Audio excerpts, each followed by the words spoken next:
इतना heavy vehicle जो 130 kilometre per hour की स्पीड से चल रहा है, उसको इतने पतले से ट्रैक पर मैकेनिकली बैलेंस करते हुए ब्रेक लगाना वाकई में बहुत अद्भुत इंजीनियरिंग है। इतनी हेवी स्पार्किंग होती नहीं है ब्रेक लगाते टाइम जितनी हमने दिखाई है, लेकिन इमरजेंसी ब्रेकिंग के टाइम ब्रेक शू से हल्की स्पार्किंग या बहुत ज़्यादा हेवी लोडेड लोकोमोटिव में व्हील स्लीपेज की वजह से स्पार्किंग होती है।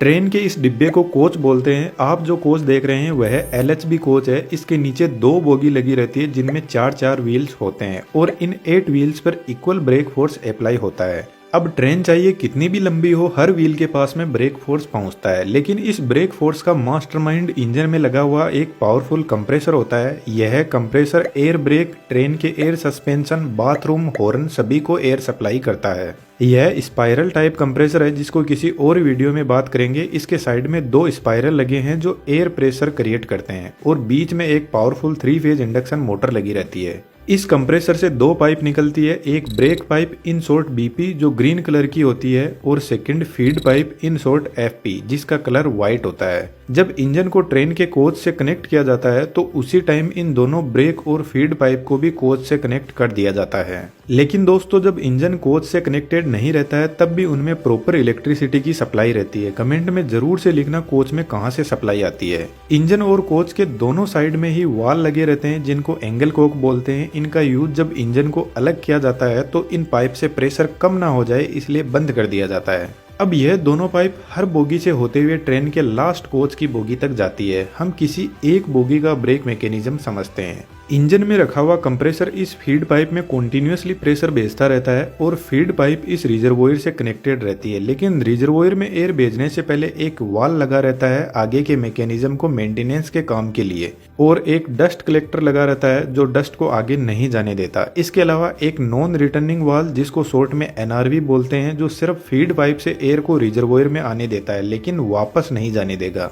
कंप्रेसर इतना हाई लेवल का प्रेशर भेजता है कि इस रिजर्वोयर में पर सेंटीमीटर स्क्वायर में 6 kg एयर को कंप्रेस करके भर दिया जाता है। इस रिजर्वोयर की कैपेसिटी 125 लीटर एयर की होती है। रिजर्वोयर के पास में एक और 75 लीटर का टैंक लगा हुआ है जो टॉयलेट में एयर प्रेशर को भेजता है। अभी हम इसके बारे में बात नहीं करेंगे इसलिए हमने इसके कनेक्शन भी नहीं किया है।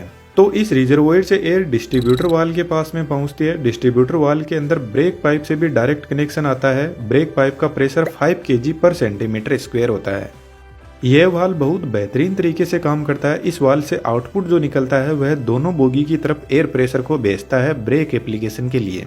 DB में एक पिस्टन दिखाई दे रहा है जिसमें नीचे की तरफ रिजर्वोयर से प्रेशर आ रहा है और ऊपर से ब्रेक पाइप का प्रेशर आ रहा है, तो पिस्टन एक जगह रुका रहेगा। जब ट्रेन का ड्राइवर ब्रेक लगाता है तो वह ब्रेक पाइप के प्रेशर को कम करने लगता है, जिसकी वजह से फीड पाइप से आ रहा प्रेशर इस पिस्टन को ऊपर की तरफ फोर्स लगाएगा, जिससे फीड पाइप का एयर प्रेशर का कनेक्शन ब्रेक सिलेंडर की पाइप से हो जाएगा और रिजर्वोयर में भरी हाई प्रेशर एयर दोनों साइड में लगी बोगी की तरफ जाने लगेगी। दोस्तों, यह एग्जॉस्ट पाइप है। यहाँ पर जो पिस्टन लगा है उसकी डिजाइन कुछ इस टाइप की है और वह इसलिए क्योंकि जब feed pipe brake cylinder pipe से कनेक्ट होती है उसी time break pipe exhaust pipe से कनेक्ट होती है, तो पिस्टन ब्रेक पाइप के प्रेशर को एग्जॉस्ट पाइप से रिलीज नहीं होने देता। अब इस कंडीशन में रिजर्वोयर का प्रेशर धीरे धीरे डाउन होने लगता है, लेकिन कंप्रेसर इस प्रेशर को डाउन होने नहीं देता, कंटिन्यूअसली एयर को भेजता रहता है। यदि लोको पायलट जितनी स्पीड से ब्रेक पाइप का प्रेशर रिलीज करता जाएगा उसका 2.5 टाइम्स प्रेशर ब्रेक सिलेंडर की तरफ जाएगा। फॉर एग्जाम्पल, यदि लोको पायलट ने 1 kg पर सेंटीमीटर स्क्वायर ब्रेक पाइप का प्रेशर डाउन किया तो ब्रेक सिलेंडर की तरफ रिजर्वोयर से 2.5 kg पर सेंटीमीटर स्क्वायर प्रेशर जाएगा। इस पाइप से होते हुए एयर प्रेशर यहाँ से फ्रंट और रियर व्हील के लिए डिवाइड हो जाएगा। यहाँ पर फिर से वाल लगे रहते हैं मेंटेनेंस के काम के लिए।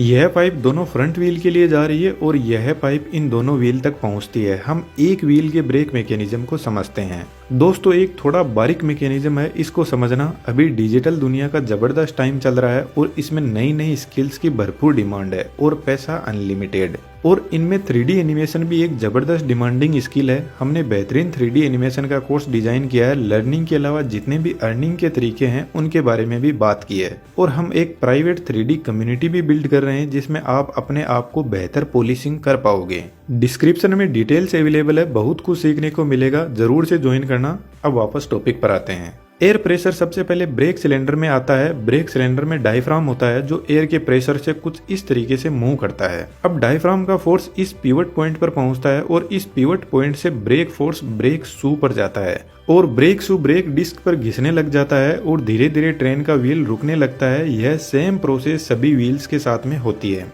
ब्रेक डिस्क कुछ इस टाइप की बनी होती है जिसमें कुछ ऐसी बार होती है जो इसकी कूलिंग में हेल्प करती है।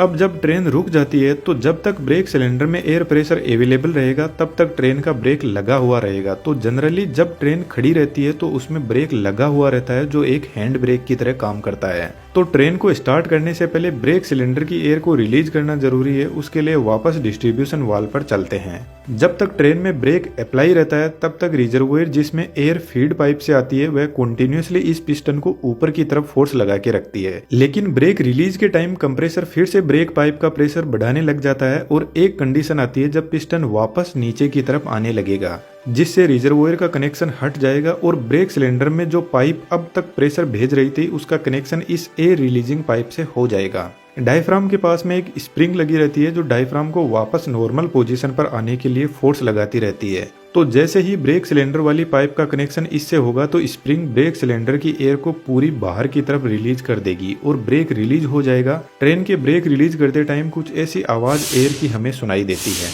डिस्ट्रीब्यूशन वाल्व के पास में एक छोटा टैंक और होता है। इसमें ब्रेक पाइप के प्रेशर को परमानेंटली फीड कर दिया जाता है ताकि जब ब्रेक पाइप का प्रेशर रिड्यूस हो तो डिस्ट्रीब्यूशन वाल्व इस छोटे से टैंक से कंपेयर कर सके कि ब्रेक पाइप का प्रेशर कितना रिड्यूस हुआ है। ट्रेन में एक और ब्रेक होता है हर कोच के अंदर जिसको चेन पुलिंग बोलते हैं। तो जब कोई भी चेन पुलिंग करता है तो एक्चुअल में वह ब्रेक पाइप के प्रेशर को रिलीज कर देता है जिससे ट्रेन में ब्रेक अप्लाई हो जाते हैं। LHB कोच में डिस्क ब्रेक होता है जबकि ICF कोच जो ब्लू कलर के होते हैं उनमें डायरेक्ट व्हील पर ब्रेक फोर्स लगता है। ब्रेक मैकेनिज्म दोनों ही कोच में एक ही जैसा है लेकिन LHB कोच में ब्रेक सिस्टम के कंट्रोल के लिए एक पूरी कंट्रोल यूनिट होती है। इस यूनिट के पास में 2 ब्रेक इंडिकेटर लगे रहते हैं दोनों साइड की बोगी के लिए। तो जब ट्रेन में ब्रेक अप्लाइड रहता है तो यह रेड कलर का हमें दिखाई देता है और ब्रेक जब रिलीज रहता है तो ग्रीन कलर का इंडिकेशन दिखाई देता है। यह control panel toilet air suspension के लिए भी एयर प्रेशर को सप्लाई करता है।